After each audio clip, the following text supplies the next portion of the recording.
नमस्कार विद्यार्थी मित्रांनो, मी मयूर बाबर एक्झाम स्टडी या डिजिटल प्लॅटफॉर्मवर तुमचं सर्वांचं मनापासून स्वागत करतो।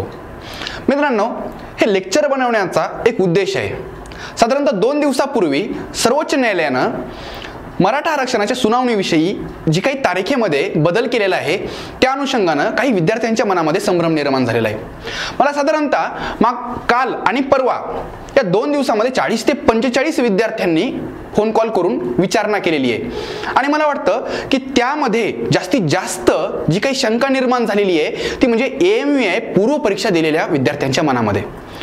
मित्रांनो, साहजिकच मराठा आरक्षणाच्या त्या सुनावणीच्या लांबीमुळे किंवा त्याच्यामध्ये जे काय आता पोस्टपोन झालेलं आहे त्यामुळे निश्चितच MPSCच्या टाइम टेबलमध्ये काही बदल निश्चितच होणार आहे।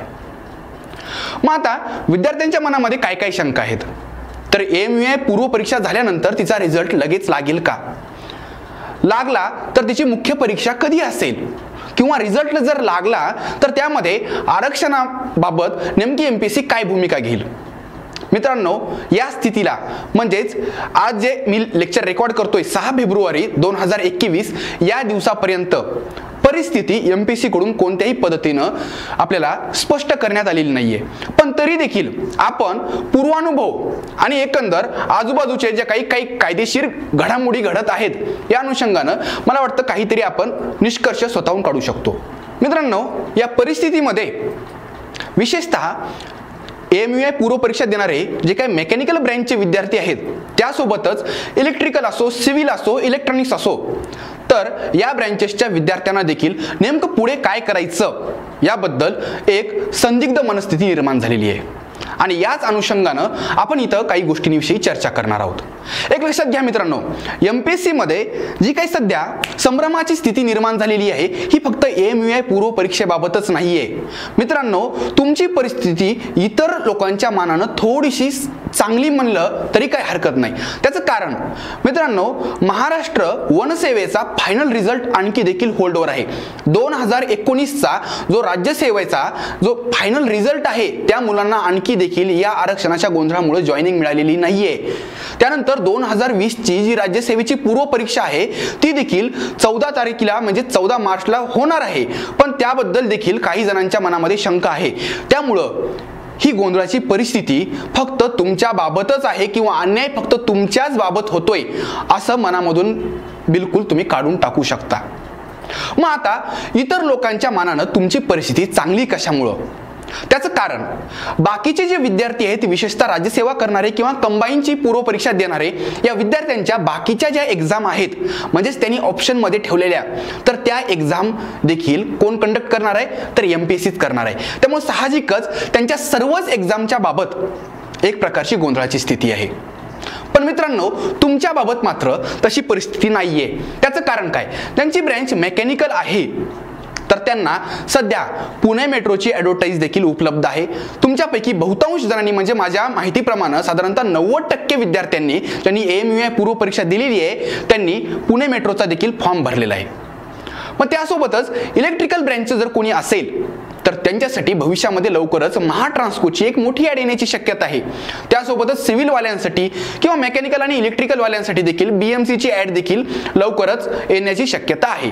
मग अशा परिस्थितीमध्ये AMVI पूर्व परीक्षा किंवा इतर कोणत्या MPSCच्या पूर्व परीक्षा किंवा इतर परीक्षा खोळंबल्या म्हणून तुम्ही अभ्यास थांबवणं हे बिलकुल चुकीचं आहे, कारण या कंडिशनला तुम्ही अभ्यास थांबवला याचाच अर्थ या रेसमध्ये तुम्ही कुठेतरी मागे पडलात। मित्रांनो, पुणे मेट्रोसाठी साधारणतः 4 ब्रँचेससाठी जागा उपलब्ध आहेत। त्यामध्ये कोणकोणत्या येतात, तर स्टेशन कंट्रोलर किंवा ट्रेन ऑपरेटर, त्यानंतर सेक्शन इंजिनियर म्हणून साठी देखील जागा उपलब्ध आहे आणि त्यासोबतच ज्युनियर इंजिनियरच्या देखील जागा उपलब्ध आहेत। त्यानंतर ITIच्या विद्यार्थ्यांसाठी टेक्निशियनच्या देखील जागा उपलब्ध आहेत। मग आता या ठिकाणी इलेक्ट्रिकल, मेकॅनिकल, सिव्हिल आणि इलेक्ट्रॉनिक्स आणि त्यानंतर काही ITच्या देखील जागा उपलब्ध आहेत। हे विद्यार्थी काय करू शकतात, तर ज्यांनी MPSCच्या या निर्णयामुळे थोडासा अभ्यास थांबवलेला आहे किंवा त्यांच्या मनामध्ये संभ्रमाची स्थिती आहे ते विद्यार्थी या परीक्षेवर फोकस करू शकतात। त्याचं कारण मित्रांनो, पुणे मेट्रोची जी काही एक्झाम कंडक्ट करणारी बॉडी आहे ती MPSC नसून महामेट्रो आहे। त्यामुळे साहजिकच आरक्षणाच्या या गोंधळाचा फटका त्यांना बसणार नाही. त्यामुळं माझं एक वैयक्तिक मत आहे, मी ज्या विद्यार्थ्यांशी बोललो त्यांना देखील हाच सल्ला दिलेला आहे की तुम्ही MPSCच्या त्या परीक्षेच्या पोस्टपोन होण्यामुळं जर गोंधळलेला असाल किंवा त्याचा रिझल्ट लागलेला नाहीये यामुळं तुम्ही थोडंसं हतबल झालेला असाल तर तसं बिलकुल होण्याची गरज नाहीये, कारण तुम्हाला दुसरा एक पर्याय उपलब्ध आहे आणि तो म्हणजे कोणता, तर पुणे मेट्रो. तर मित्रांनो, यामध्ये CBT 3 जे आहे म्हणजेच टेक्निकल जे आहे तर ते साहजिकच तुम्हाला MUI मेन्सला देखील आहेच. त्यामुळे तोच अभ्यास तुम्ही इकडे कंटिन्यू करू शकता. तुम्हाला वेगळं काय करायचंय तर CBT 1 आणि CBT 2. त्यातही मित्रांनो या दोन्हींची जर बेरीज केली तर ती फक्त 50 मार्कांची आहे. या दोघांच्या तुलनेत CBT 3 100 मार्काचा आहे. त्यातही पुन्हा CBT 1 जी आहे म्हणजेच पुणे मेट्रोमध्ये CBT 1 म्हणजेच मराठी ही फक्त 15 मार्कांसाठी आहे आणि तीही फक्त क्वालिफाईंग आहे. तुम्हाला फक्त एवढीच काळजी घ्यायची की त्यामध्ये तुम्हाला 15 पैकी 7 किंवा 7 पेक्षा जास्त मार्क घ्यायचे. त्याचं कारण 40% मार्क घेणं मिनिमम कंपल्सरी आहे, अन्यथा तुमचे CBT 2 आणि CBT 3 चे पेपर चेक होणार नाहीयेत. त्यामुळं ती तुम्हाला तेवढी काळजी घ्यावं लागेल आणि त्या पद्धतीनं तुम्हाला अभ्यास करावा लागेल. मित्रांनो, CBT 2च्या बाबत नेमका अभ्यासक्रमामध्ये काय काय आहे तर तिथं जनरल अवेअरनेस हा एक घटक आहे.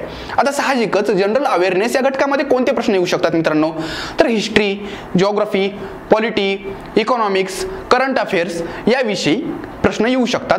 साहजिकच त्यातही पुन्हा मॅथ आणि रिझनिंगवर जास्तीत जास्त भर असणार आहे. त्यामुळे त्या 35 मार्कांपैकी साधारणतः 18 ते 20 मार्काचे क्वेश्चन्स हे मॅथ आणि रिझनिंगवर असणार आहेत आणि हे जनरल अवेअरनेसचे जे प्रश्न आहेत हे साधारणतः 13 ते 15 मार्कापर्यंत असणार आहेत. त्यामुळे या प्रत्येक विषयाला साधारणतः 2 ते 3 मार्कांचं वेटेज आहे. त्या अनुषंगाने तुम्हाला तयारी करावी लागेल. म्हणजे तुम्ही CBT 2चा जर व्यवस्थित अभ्यास केला तर निश्चितच तुमची इथं पोस्ट निघण्याचे चान्सेस खूप जास्त आहेत. तर मित्रांनो, आता इथं एकंदर CBT 3चा अभ्यास तुमचा MUI मेन्सच्या निमित्तानं चालूच आहे. त्यामध्ये जे काही ॲडिशनल 2 ते 3 सब्जेक्ट आहेत त्याचा फक्त तुम्हाला अभ्यास करावा लागेल. पण इथं अभ्यास करणं निश्चितच फायद्याचं आहे. त्याचं कारण ही परीक्षा किंवा त्यांच्या डेटविषयी सध्या तरी काही डिक्लेअर झालेलं नसलं तरी जेव्हा ती परीक्षा होईल त्यामध्ये ह्या इतर कोणत्या बाबींचा अडथळा निश्चितच होणार नाही आणि निश्चितच या पोस्ट अतिशय चांगल्या येतात आणि स्थानिक लेवलला म्हणजेच प्रॉपर पुण्यामध्येच जॉब असल्यामुळं आणि त्यांचा जॉब प्रोफाईल देखील अतिशय उत्तम असल्यामुळं मला वाटतं की हे सर्व जे काही विद्यार्थी सध्या गोंधळलेल्या मानसिकतेमध्ये आहेत त्यांनी जर समजा त्यांना वाटलं की बाबा आपल्या अभ्यासावर परिणाम होतोय तर निश्चितच तुम्ही या परीक्षेचा म्हणजेच महामेट्रोचा किंवा पुणे मेट्रोचा देखील अभ्यास चालू करायला हरकत नाही. त्यामध्ये फक्त तुम्हाला ॲडिशनल CBT 1 आणि CBT 2 आहे. मित्रांनो, आता इथं एक गोष्ट लक्षात घेण्यासारखी आहे, म्हणजे हे खरं तर मोटिवेशन आहे किंवा MPSCच्या बाबत आजपर्यंतचा जो काही अनुभव आहे तो म्हणजे MPSC ही फक्त ज्ञानाची परीक्षा नाहीये तर ती संयमाची देखील परीक्षा आहे. त्यामुळं ज्यांनी एक निराशाजनक बोलतायत की आता ही परीक्षा किंवा ह्याचा रिझल्ट कधी लागेल आणि ह्याची मुख्य परीक्षा कधी होईल आणि त्याचा रिझल्ट कधी लागेल, त्या गोष्टीचा मित्रांनो विचार करू नका. कारण तुम्ही त्याची वाट बघितल्यामुळं किंवा वारंवार MPSCच्या ऑफिसला फोन केल्यामुळं किंवा एकमेकांमध्ये चौकशी केल्यामुळं तुमचं फक्त प्रेशर वाढणार आहे. त्यामधून निष्पन्न काहीही होणार नाहीये. तर मित्रांनो, मला वाटतं की इथं संधी, एका ठिकाणची संधी जरी गेलेली असली तरी बाकी संधी तुम्हाला उपलब्ध आहेत. फक्त गरज आहे ती दुसरी संधी शोधण्याची. इतर लोकांच्या मानानं मी सुरुवातीला सांगितलं की तुम्हाला स्पष्टपणे एक संधी सध्या उपलब्ध आहे आणि त्या संधीचा तुम्ही फायदा करून घ्या मित्रांनो. ठीक आहे. त्यानंतर इतर ज्या काही ॲड येणार आहेत त्या वेळेनुसार एक्झाम स्टडी मार्फत त्याचं नोटिफिकेशन एक्सप्लेन केल्याच जाईल. त्या ॲडच्या वेळेस एक्झाम स्टडी मार्फत त्या बॅचेस देखील लॉन्च केल्या जातील. सध्या तरी पुणे मेट्रोसाठी जर कोणी इच्छुक असेल तर आपली ऑनलाईन बॅच उपलब्ध आहे. एक्झाम स्टडीचं जर ॲप तुम्ही यूट्यूबवरून प्ले स्टोअरवरून जर डाउनलोड केलं तर तुम्हाला त्या ठिकाणी स्टोअर सेक्शनमध्ये हे CBT 1, CBT 2, CBT 3 सगळे कोर्सेस अवेलेबल होतील. अन्य काहीही अडचण असेल म्हणजे ह्याच परीक्षेविषयी असावी असं नाहीये तर दुसऱ्या कोणत्याही एक्झाम विषयी, नॉन टेक्निकल असो किंवा टेक्निकल एक्झाम विषयी असो, तुम्ही आम्हाला वैयक्तिक कॉल करू शकता. निश्चितच आम्ही तुमच्या जास्तीत जास्त समस्यांचं निराकरण करण्याचा प्रयत्न करू. हे व्हिडिओ लेक्चर बनवण्याचा उद्देश एकच की सगळे जे काही 40-45 मला कॉल आले त्या सगळ्यांचे प्रश्न सारख्याच स्वरूपाचे होते.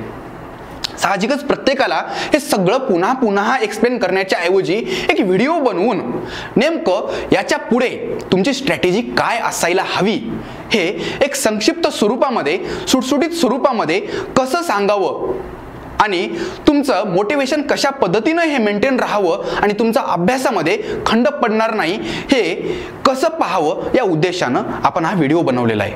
तर मित्रांनो, एक्झाम स्टडी मार्फत मी मयूर बाबर आणि आमची संपूर्ण टीम नेहमीच तुमचा अभ्यास सतत चालू राहावा आणि तुम्हाला लवकरात लवकर पोस्ट मिळावी यासाठी धडपड करत असतो. यासाठी आमची संपूर्ण टीम कार्यरत आहे. त्यासाठी टेस्ट सिरीज असो, बॅचेस असो किंवा काउन्सिलिंग असो, या सगळ्या गोष्टी वेळेनुसार आपण करतच असतो. ठीक आहे. तर तुम्हाला येणाऱ्या सर्व परीक्षांसाठी खूप खूप शुभेच्छा. धन्यवाद.